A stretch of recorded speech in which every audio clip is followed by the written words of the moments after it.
ফুরায় শুধু চোখে। অন্ধকারের পেরিয়ে দুয়ার চায় ছুটে আলোকে। পুরাতনের হৃদয় টুটে আপনি নূতন উঠবে ফুটে। জীবনে ফুল ফোটা হলে মরণে ফল ফলবে। প্রয়াত রাজ্যের প্রাক্তন মুখ্যমন্ত্রী বুদ্ধদেব ভট্টাচার্য এই মুহূর্তে আলিমুদ্দিন স্ট্রিটে মুজফফর আহমেদ ভবনে শায়িত রয়েছে তার নিথর দেহ। প্রচুর পরিমাণে কর্মী সমর্থকরা আসছেন দূর দূরান্ত থেকে। দীর্ঘক্ষণ লাইনে দাঁড়িয়ে অপেক্ষা করছেন তারা। জননেতাকে শেষবারের জন্য শ্রদ্ধা জ্ঞাপন করছেন অগণিত মানুষ। লাল ফুলে বুদ্ধদেব বাবুকে শেষবারের জন্য শ্রদ্ধা জানাচ্ছেন অগণিত মানুষ। গতকাল ঠিক সকাল 8:20 নাগাদ নিজেরই পাম এভিনিউয়ের বাড়িতে শেষ নিঃশ্বাস ত্যাগ করেন রাজ্যের প্রাক্তন মুখ্যমন্ত্রী বুদ্ধদেব ভট্টাচার্য। দীর্ঘ 50 বছরের তার রাজনৈতিক জীবন, তার মাঝে 11 বছর ছিলেন মুখ্যমন্ত্রী। আর ঠিক তখনই একাধিক গুরুত্বপূর্ণ সিদ্ধান্ত নিয়েছিলেন। রাজ্যে শিল্পের ভবিষ্যতের কথা তুলে ধরেছিলেন। তিনি প্রথম বুঝিয়েছিলেন কৃষির সঙ্গে রাজ্যের উন্নয়নের জন্য প্রয়োজন শিল্প। তাই শিল্পের বার্তা দিয়েছিলেন, শিল্পের স্বপ্ন দেখিয়েছিলেন। তবে তার সেই স্বপ্ন অধরাই থেকে গিয়েছে। এই মুহূর্তে লাল ঝান্ডায় মোড়া অবস্থায় আলিমুদ্দিন স্ট্রিটে মুজফফর আহমেদ ভবনে শায়িত রয়েছে প্রাক্তন মুখ্যমন্ত্রী বুদ্ধদেব ভট্টাচার্য। তবে এখানে তিনি মুখ্যমন্ত্রী নন, একদম নিখাদি দলীয় নেতা। সেই 60-এর দশক থেকে তার সঙ্গে সম্পর্ক বাম রাজনীতির। 1966 সালেই তিনি যোগ দিয়েছিলেন সিপিএমে। একাধিক ক্ষেত্রে যুব সংগঠনের দায়িত্ব তিনি সামলেছেন এবং একই সঙ্গে 1971-এ সিপিএমের রাজ্য কমিটির সদস্য হয়েছিলেন তিনি। আর তারপরে 1977 সালে বিধানসভা নির্বাচনে এই তরুণ নেতাকে উত্তর কলকাতার কাশীপুর কেন্দ্র থেকে প্রার্থী করেছিল দল। প্রথমবারই বিধায়ক নির্বাচিত হয়েছিলেন বুদ্ধদেব ভট্টাচার্য। তার 50 বছরের রাজনীতির জীবনে অনেক চড়াই উতরাই রয়েছে। একাধিক মন্ত্রিত্ব সামলেছেন এবং সংস্কৃতি চেতনার বুদ্ধদেব ভট্টাচার্য ছিলেন একেবারে অন্য মানুষ। চাকচিক্য জৌলুস থেকে শতক্রোশ দূরে থাকতেন বুদ্ধদেব ভট্টাচার্য। একেবারে সাদামাটা জীবনযাপন তিনি যেমন করতেন, তার পরিবারের সদস্যরাও একইভাবে সাদামাটাভাবেই থেকে গিয়েছে আজীবন তার সঙ্গে, তার পাশে সেই পাম এভিনিউয়ের বাড়িতে।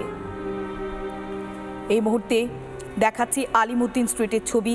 আলিমুদ্দিন স্ট্রিটে মুজফফর আহমেদ ভবনে শায়িত রয়েছে প্রাক্তন মুখ্যমন্ত্রী বুদ্ধদেব ভট্টাচার্যের নিথর দেহ। শুধুমাত্র সাধারণ কর্মী সমর্থকরা নয়, দূর দূরান্ত থেকে এসেছেন প্রচুর মানুষ। এসেছেন পলিট ব্যুরোর সদস্যরা, এসেছেন প্রকাশ কারাট, বৃন্দা কারাট, নীলোৎপল বসু, ত্রিপুরার প্রাক্তন মুখ্যমন্ত্রী মানিক সরকার, তপন সেন সহ অন্যান্য রাজ্যের বিভিন্ন শীর্ষস্থানীয় নেতৃত্ব। শেষবারের জন্য শ্রদ্ধা জ্ঞাপন করছেন তারা তাদের প্রিয় কমরেডকে।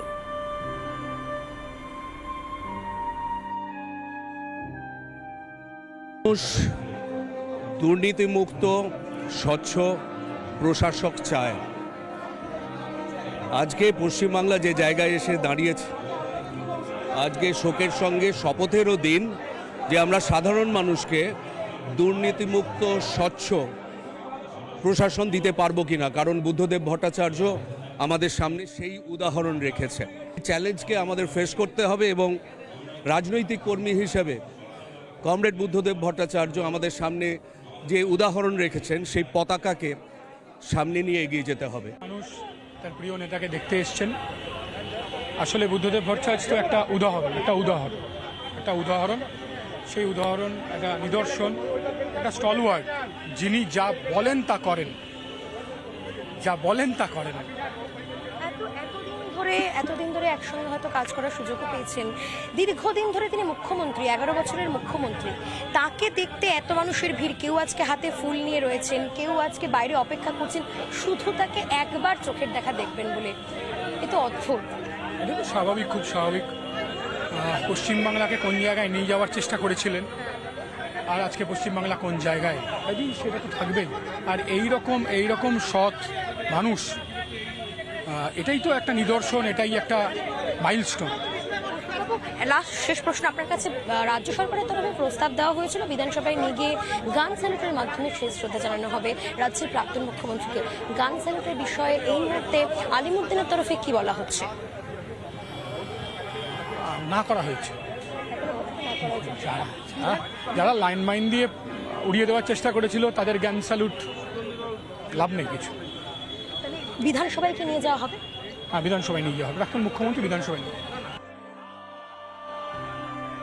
যা প্ল্যান বলা ছিল, আমরা এখান থেকে 10:30টায় বেরোবো, অ্যাসেম্বলি হয়ে আলিমুদ্দিন হয়ে আমরা 4টার সময়।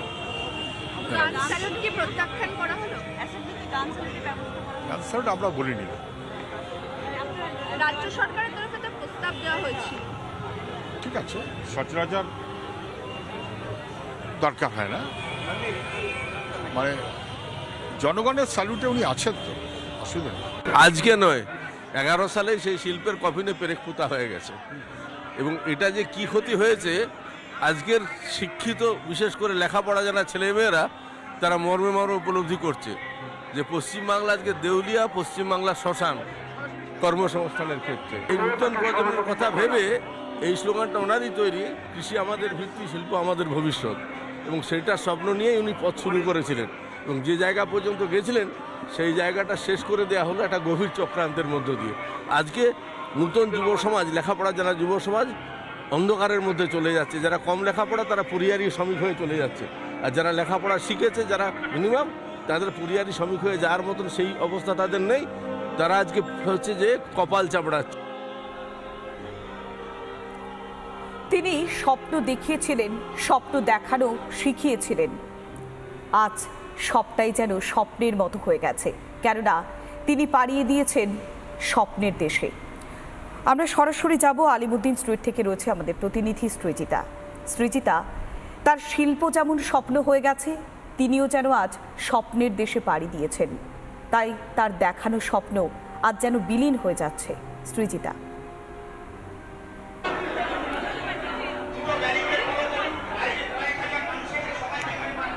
দেখো, এখানে এই মুহূর্তে বাস্তবিক ছবিটা আমি যদি একটু তুলে ধরার চেষ্টা করি, তাহলে আজকে আলিমুদ্দিনের লাল বাড়িটা জনসমাগম, এবং দুপুর 12টা নাগাদ, ঠিক 12:03 তখন ঘড়ির কাঁটায়, যখন বুদ্ধদেব বাবুর পার্থিব দেহ এখানে নিয়ে আসা হয় এই আলিমুদ্দিনে, তখন লম্বা একটা লাইন পড়ছিল বটে। আমরা ভাবছিলাম যে এই লাইন না জানি কতটা দীর্ঘায়িত হবে। এবং এখন এই লাইনটা আমি বলে দিই যে একদিকে প্রায় মৌলালি অবধি এবং অপরদিকে প্রায় নোনাপুকুর অবধি লাইন বিস্তৃত হয়েছে।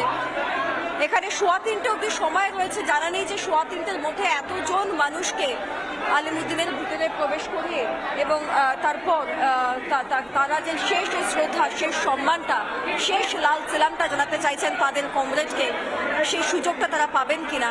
তবে এই মুহূর্তে প্রচুর মানুষের ভিড়, আর সেই সমস্ত ভিড়কে এখানকার যাবতীয় যতজন কমরেড রয়েছেন তারা প্রত্যেকে একত্রিত হয়ে সেই পরিস্থিতিকে সামাল দিচ্ছেন।